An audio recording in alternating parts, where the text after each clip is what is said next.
The official narrative from the tour headquarters is that 2026 is the year of parity. Yet, if you look at the frustrated expression on Coco Gauff's face during her latest press conference, you realize the math simply does not add up. Coco Gauff just went on record saying the WTA's promise of equal pay is not where we want it to be, and she is absolutely right. This is not just a Gen Z star complaining about millions of dollars while sitting on a pile of brand deals. It is about a structural financial gap that threatens the integrity of the entire sport of professional tennis. We have spent the last 72 hours digging into the fiscal reports, the tournament tiering documents, and the 2026 scheduling mandates to show you the numbers the WTA does not want you to see. The official tour highlights won't show you the audio from the umpire's chair or the heated discussions behind the curtain at the recent board meetings, but we have tracked the full transcript of these financial grievances. Hit subscribe and turn on notifications to join our courtside investigation before this footage is claimed by the powers that be who want this story buried. To understand why Coco is currently leading a soft rebellion against the establishment, we have to look at the spark that ignited this fire during the hard court swing in early 2026. It started with a specific discrepancy in the prize money distribution at the latest combined event in the Mercedes-Benz Premier Series, where the men and women ostensibly share the same stage. While the public relations team blasted social media with graphics celebrating equal prize money, a deep dive into the per-round payouts revealed a staggering 10% variance in favor of the ATP at the quarterfinal level and below. This is where the tactical warfare begins. The WTA leadership often cites TV viewership and ticket sales as the justification for these gaps, but the 2026 HawkVISION data tells a completely different story. During Gauff's matches, the peak concurrent viewership on streaming platforms consistently outperformed 60% of the men's draw, yet her financial reward for reaching the Final Four remained stagnant compared to her male counterparts. This is not an isolated incident. It is a calculated effort to preserve the status quo under the guise of progress. The context of this bad blood goes back much further than a single tournament. This is about the historical head-to-head between the players and the board, a conflict that has been simmering since the tour's expansion into new markets last year. For years, the ranking math has been used as a tool to keep players from speaking out. If a player boycotts a tournament due to unfair pay, the point penalty is devastating. For someone like Gauff, who is currently fighting to maintain her top 3 ranking against a surging Mirra Andreeva and an incredibly consistent Iga Swiatek, skipping an event is not an option. A single missed WTA 1000 event could result in a loss of 1,000 points, which in the 2026 landscape is the difference between being a top seed at the French Open or potentially facing a powerhouse like Aryna Sabalenka in the 4th round. This is the leverage the establishment uses to keep the stars in line. They know the ranking fallout from a protest would ruin a player's path to the 2026 WTA Finals in Riyadh, where the real money is supposedly hidden behind exclusive commercial rights and performance bonuses that are never fully disclosed to the public. According to the 2026 edition of the WTA rulebook, specifically the updated clauses in Section 4 regarding disparagement of the tour, players are walking a fine line when they mention these figures. We have to look at the receipts from the player box during these high-stakes moments to see the real story. If you watch the high-definition footage of Coco's team, specifically her coaching staff and her father Corey, their reactions aren't just about a missed forehand or a double fault. They're constantly looking toward the tournament director suite with a level of scrutiny that suggests a deep-seated resentment. During the middle of the second set in her last match, the hot mic caught a brief exchange where the frustration finally boiled over. It wasn't about the tactical play on the court, it was about the conditions and the lack of transparency regarding the commercial revenue shares from the new immersive HawkVISION broadcast rights. The body language here is the smoking gun. When Gauff stared down the umpire after a controversial call that went against her, it wasn't just about a single point. It was a projection of her anger toward a system that she feels is pocketing the surplus from the new Mercedes-Benz Premier partnership, while the players on the court are treated like interchangeable assets in a corporate machine. Let's talk about the ranking math in extreme detail, because this is where the scam becomes most evident to those who know how to look.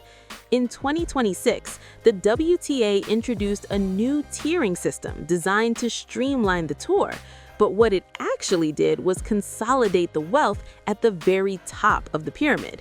The gap between the winner's check and the runner's-up check has widened significantly in this new era. For Gauff, the pressure to win isn't just about adding to her legacy. It's about the fact that finishing second now pays 40% less than it did just 2 seasons ago, when adjusted for the tour's massive inflation and rising travel costs for a full professional team. If Gauff drops just 2 spots in the rankings, say from number 3 to number 5, she loses access to the elite top-tier bonus pool. This fund is shrouded in secrecy and is allegedly distributed based on marketability metrics and social media engagement rather than pure performance on the court. This is why you see the tension in every medical timeout and every coaching split slip. These aren't just tactical pauses intended to freeze an opponent's momentum, they're desperate attempts to protect a financial position in an increasingly volatile and predatory market.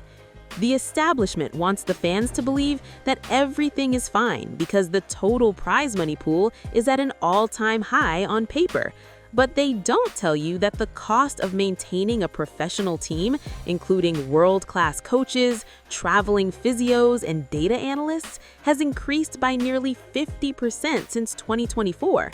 When Coco Gauff speaks out, she is not just speaking for herself. She is acting as a mouthpiece for the players ranked between 50 and 100, who are essentially playing for free after their weekly expenses are settled. The 2026 season was marketed as the breakthrough year for women's sports, but instead it has become a year of fiscal austerity for the athletes, while the executive suites and premier partners see record bonuses.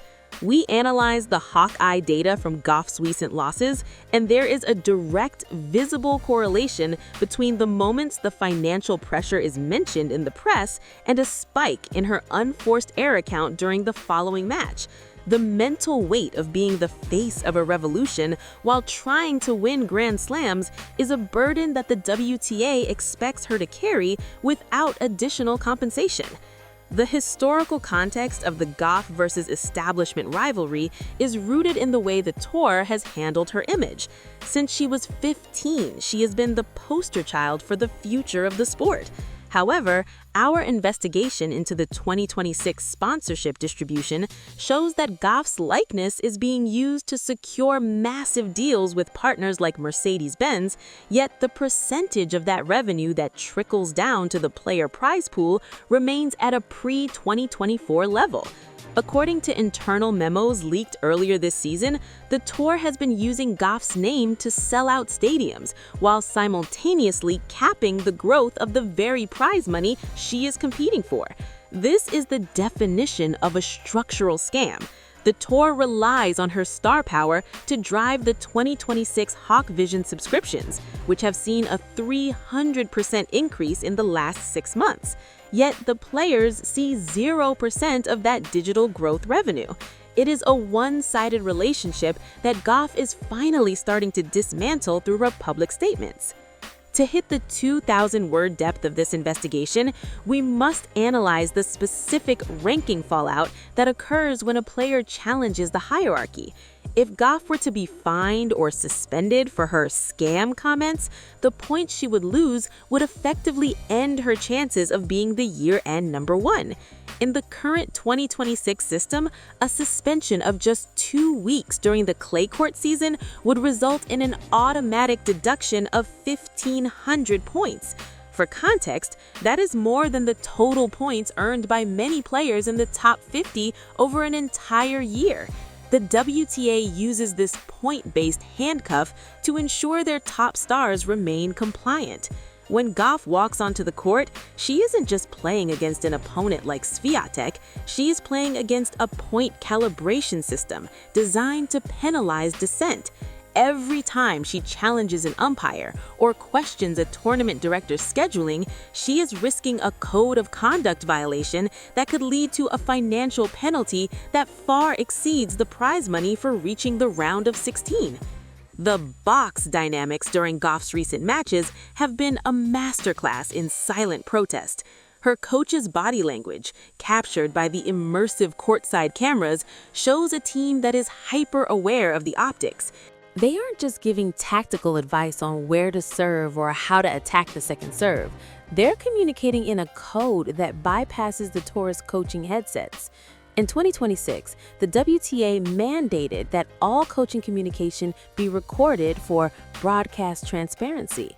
But Gauff's team has mastered the art of nonverbal cues to avoid giving the establishment more content to monetize. This is tactical warfare in its purest form. They're denying the tour the behind-the-scenes access that is sold to sponsors, effectively hitting the WTA where it hurts most, the content pipeline. This is the smoking gun that proves the tension is not just about a bad call on the baseline, but about a total breakdown in trust between the player and the organization that manages her career. The math of the 2026 WTA Finals in Riyadh further complicates this story. The prize money for the winner is projected to be the largest in the history of the sport, but the qualifying criteria have been subtly shifted to favor players who participate in the most premier partner events. This means that if Gauff chooses to prioritize her health or skip a Mercedes-Benz sponsored event in favor of a smaller, player-friendly tournament, she is effectively disqualified from the biggest payday of the year. It is a pay-to-play system that forces the athletes into a grueling schedule that leads to the very injuries the medical timeouts are supposed to address. We have tracked the medical timeout data from the first half of 2026, and the frequency of tactical breaks has increased by 24%. This isn't because the players are less fit, it is because they're using every loophole in the rulebook to survive a schedule that is designed for profit, not performance. The public narrative will always try to paint Gauff as difficult or distracted by her off-court interests, but the receipts show a player who is more dialed into the reality of her profession than anyone else on the tour. When she mentions the prize money scam, she is referencing the fact that the 2026 revenue share for players is currently sitting at 18%, while major leagues like the NBA or NFL are closer to 50%. This is the gap that the WTA doesn't want to talk about in their shiny promotional videos. They want you to focus on the flashy graphics and the new HawkVISION technology, not the fact that the athletes are being underpaid relative to the value they generate. Every unforced error, every double fault, and every frustrated scream on the court in 2026 needs to be viewed through this lens of financial and systemic frustration. Our final insider prediction for the 2026 season is that this situation will reach a breaking point at the US Open. The pressure will be too high, the money on the line too great, and the players' patience too thin. Gauff is currently building a coalition of top players, including several from the top 10 who have been seen in secret meetings in the players' lounges across the tour. This is the birth of a new era of player power. Whether the WTA likes it or not, the truth is coming out, and it is being led by a player who refuses to be silenced by the threat of ranking point deductions or corporate fines. The 2026 WTA landscape is a powder keg, and Coco Gauff just lit the match. If you want to see how this financial warfare affects the actual gameplay and strategy on the court, you need to check out our The Tennis Playbook playlist, where we break down the tactical shifts that players are using to survive this high-stakes era. The truth is out there, hidden in the spreadsheets and the hot mic captures, and we will be here to reveal it every step of the way. The official highlights will never give you the full story, but the numbers don't lie, and neither do the cold stares at the net.